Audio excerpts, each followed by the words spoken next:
Hi, this is ISU Athletic Director Jeff Tingey, and you're listening to my 7th podcast of 2017. This podcast has been going very well. It's a great way for me to talk about our department, to tell the good stories, to share with all of our faithful Bengal followers out there what's important and how we do it. We're always trying to be progressive, and we're always trying to disseminate important information in the right way, and there are a lot of great stories to tell. And this week's story, I've invited senior Kacie Burnett from the softball team. Welcome, Kacie. Thank you. Thank you for joining. Of course. A little bit easier on what week is this? It's our, man, I've just gone blank on our spring break. Yep, week 11 of school. What time do you guys have practice today? We actually have the day off. I just got done lifting though. Oh, good. So Yeah. you got done lifting, and normally you practice in the afternoon. Does that change with spring break? No, generally we lift in the morning because the team can get together best during that time. And then we'll hopefully be practicing outside this week. Okay, well, good. And did you practice outside last week? It was pretty nice. Yes, it was beautiful. That's very nice. Well, good. So, Kacie, you come to us from Napa, California. Mm-hmm. How is Napa similar to Pocatello and different from Pocatello? Or are there any similarities? I would say Napa's somewhat of a small town, not as small as Pocatello, but just that small homey feel is very similar. And then differences, doesn't snow in Napa, so. Well, good. A lot of good grapes in the Napa area. Yeah, a lot of wineries. Yeah, I've driven through there. It's an interesting smell, right? Yeah. Something that you get used to, and the rest of us go, "What is that?" Roll your windows down. Yeah. Well, Kacie has already been the Big Sky Conference Player of the Week this year. She has also broken the ISU all-time hits record. Currently, you've got a 574 batting average, which is impressive and incredible, and a 787 slugging average. With all of that, I mean, tell us about that. What does that come from? What are your thoughts there? I've never really been a person to focus on numbers and stats and that kind of stuff. My main goal is to just go out there and set the tone for my team. I've been hitting third the past 2 years, so that really puts me in a position to hit runners in, and in different situations I just go up there and zone in, lock in as much as I can, focus on just me and the pitcher. I really don't see the defense or hear anything else when I'm up there. I just lock in and focus on doing my job. Wow, that's an interesting idea. You don't hear anything else. You don't hear the crowd. We see that from time to time in the movies and hear that from time to time from professional players. How did you get to that point? I mean, was there certain training that you put yourself through to be able to shut everything out? It definitely takes a lot of mental training. And even when I first got here as a pitcher, as a freshman, we would talk with Dr. Fitz as a team, and he has so many great tips. Just finding your zone, finding that something on the field, that point, getting in a routine, all those types of things, they really help you just get in the zone and lock in and block out all the distractions. That's good. And for all of our listeners out there, Dr. Fitz that she's referring to is Dr. John Fitzpatrick, who's a professor of sports psychology in the sports science department, and very, very valuable to our department. We're grateful for him. Well, I got just a little bit ahead. Kacie, why don't you give us just a small background on you? What do our listeners need to know about Kacie Burnett? Well, you mentioned I'm from Napa, California. Played softball, basketball, taekwondo growing up as a kid. My mom, sister, and I are all black belts. Wow.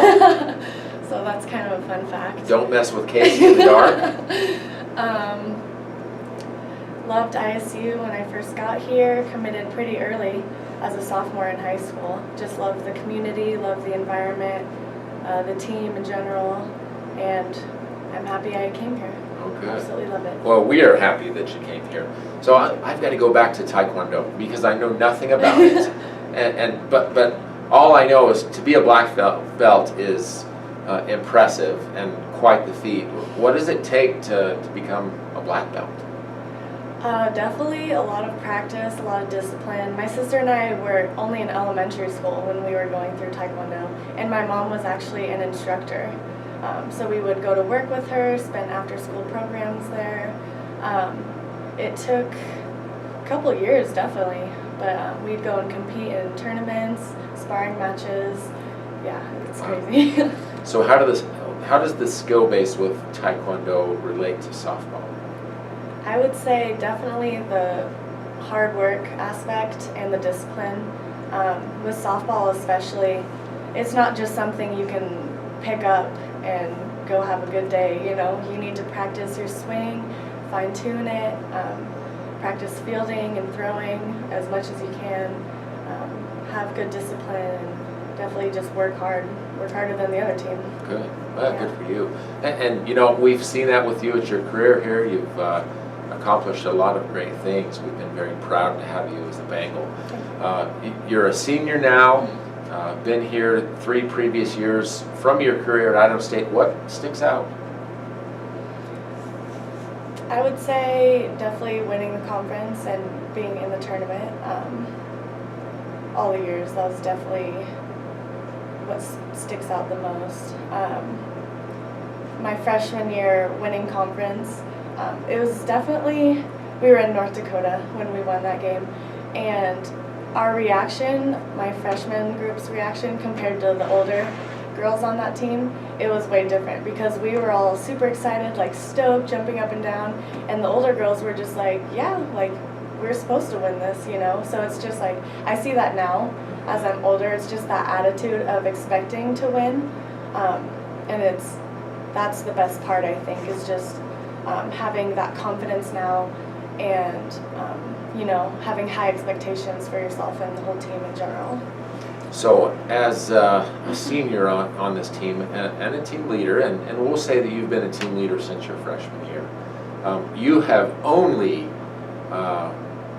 made it to the championship year every single year. You've never been cut short of that. What does that say about a team being so consistent to go to the championship game every single year? Or the championship, I guess, series? I think it definitely shows that we're not messing around, and even if we have like targets on our backs or people don't expect us to go far, like we're always going to fight and we're never going to let down. So I think that speaks a lot. Last year we fell short, didn't get a championship title, lost at Weber State. What does it take in your mind for the team to rise above that, to raise the bar and to get over that hump to winning a championship? I think we have all the physical talent in the world and physical abilities, but to make it to that next step, we need to be so mentally strong and united as a team to move forward. And I think that's what's going to make the difference this year. So I'm just going to skip ahead here then a little bit. As an athlete, a collegiate athlete, NCAA collegiate athlete, we see you as a leader. You're a leader already. The first day that you walk onto campus, you're a leader. And whether that's in the classroom, whether that's in your dorm or apartment, or whether that's on the team, how do you see yourself in the role as a leader? I would say I lead by example primarily. Just going out there and showing the younger girls and just everyone on the team how we play Bengal softball and the amount of work that it takes, you know, giving it your 100%, even if you're not feeling 100% that day, give it everything you have that day. And that's what's going to make you mentally stronger, and also it's going to make the team better. So I just always try to go out and give it my all. Leave everything on the field, have no regrets, you know. Well, we see 2 different types of leaders. There's that leader that leads by example, works very hard, is the perfect example of what to do. And others that are leaders by voice, that are a little more vocal and cheering the team on and getting on teammates. Does that side ever come out with you? Yeah, and that's actually something that I've had to work on a lot this year as a leader. Yeah, I definitely work on being more vocal with the team, lifting everyone up, just being that positive aspect for the team. Oh, good. Yeah. Well, good. Well, we look forward to great things for you this year. The team starts home competition this week. We're Thursday here at Miller Wrench Stadium at noon, right, against Utah Valley. And then Saturday and Sunday against Portland State, starting off Big Sky Conference play at 1 p.m., Miller Wrench Stadium. All of our fans and listeners out there, Bengals softball is where it's at. It's such a great atmosphere. The field is fantastic. The seating for spectators is great. Well, Kacie, what do you think about our field? I love it. The berm is the best place for our fans to sit. It's just a good environment in general. Yeah, our field is beautiful. I will admit, I love that berm as well. I've never actually sat in the bleachers. I've always been out there. And it's a great opportunity. And we have our amazing new locker room. That's right. That's right. The brand new locker room for softball was built during the off season, and I want to say it was finished on Friday. Is that right? Lockers and carpet finally went in. Yeah, it looks really good. Oh, good. Have you gone in then and taken over what is your locker? Not yet. As a senior, I'm sure you get your choice, right? Hopefully. Good. Good for you. Well, we'll take a step aside from the athletics and go to academics. What are you studying here at ISU? Nursing. Nursing. Wow. How do you balance all of the responsibilities and tasks with nursing with your practice and schedule and travel? It's definitely hard. It's a very heavy load of curriculum and classes and labs, clinicals and all that stuff, but I make it work. Good. And is the nursing program a 2-year program? Yeah. And are you in your first or second year? This is my first year, so I have one more. You got one more. That's good. How do you relate your nursing to your softball? It definitely takes a lot of leadership in nursing. You have to think quickly, react on your instincts most of the time. So I think that relates perfectly to softball because it's a high-paced game too. Oh, good. Good for you. Yeah. Well, with that nursing degree, do you have any certain goals or areas that you would like to work in? I know you're just in your first year, and a lot can happen in the first and second, but what you'd like to do with that? Any certain sects that you'd like to be in? Well, I've started OB clinicals this semester, so labor and delivery interests me a lot, and then I'm hoping I'll get a chance to work in the ER next semester. So I just like that high-paced energy. So I think those will be the two places that interest me the most. Boy, those are both very important areas. Very little room for mistakes in ER and OB. And so yeah, you would be perfect for that. Thank you. Good for you. Well, this is Jeff Tingey, ISU Athletic Director, and I've got Kacie Burnett from the softball team with us. Softball opens up this weekend, Thursday at noon versus Utah Valley, Saturday and Sunday at 1 p.m. versus Portland State. Bengal fans, come out. Picnic, join us on the berm, bring your kids, bring your chairs, your blankets and your picnic stuff, and just have a blast. And that's what Bengal softball is. It's a great opportunity for us to cheer on our Bengals while enjoying some great weather that we've had. Kacie, thank you for joining us. Thank you for having me. For all of our other Bengal fans, just an update on all of our other sporting events.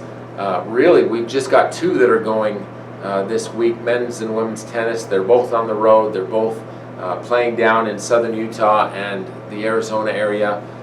Men's tennis plays at Southern Utah, Arizona Christian, and Northern Arizona. Women's tennis plays at Northern Arizona, Arizona Christian, and Grand Canyon. So great opportunity for them to play in some warm areas as they prepare for conference season to begin. They're both home next week. To everyone else, thank you for joining us today. Thank you for listening and supporting all of our Bengal athletes and coaches and supporters. This has been a great podcast, and we appreciate people like Kacie Burnett joining us. So from that, we sign out. Go Bengals.